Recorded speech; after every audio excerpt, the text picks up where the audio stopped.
நலம் மிகு சிந்தையீர் வணக்கம். நாளொரு நாளடி. அதிகாரம் நல்லினம் சேர்தல். பாடல் 177.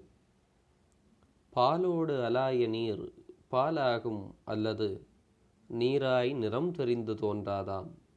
தேரின் சிறியாறு சிறுமையும் தோன்றாதாம், நல்ல பெரியார் பெருமையைச் சார்ந்து.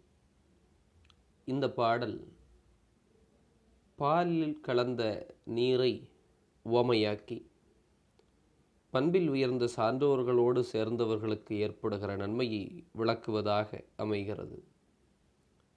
பாலிலே கலந்த பின் நீர் எப்படி நீராக தோன்றாமல் பாலாக மாறி தோன்றுகிறதோ, அதுபோல சிறுமைத்தனமான செயல்களை செய்தவர்கள் கூட நல்ல பெருமையுடைய பண்பிலே சிறந்த பெரியோரோடு இணங்கியிருந்து அவர்களுடைய நெறியிலே வரும்பொழுது அவர்களின் சிறுமைகள் வெளிப்படாமல் அவை மெல்ல மெல்ல திருத்தப்படும் என்கின்ற ஒரு நிலையிலே நல்லினம் சேர்தலின் நன்மையை விளக்குகிறது இந்த பாடல். சிந்திப்போம். வாழ்க வளமுடன்.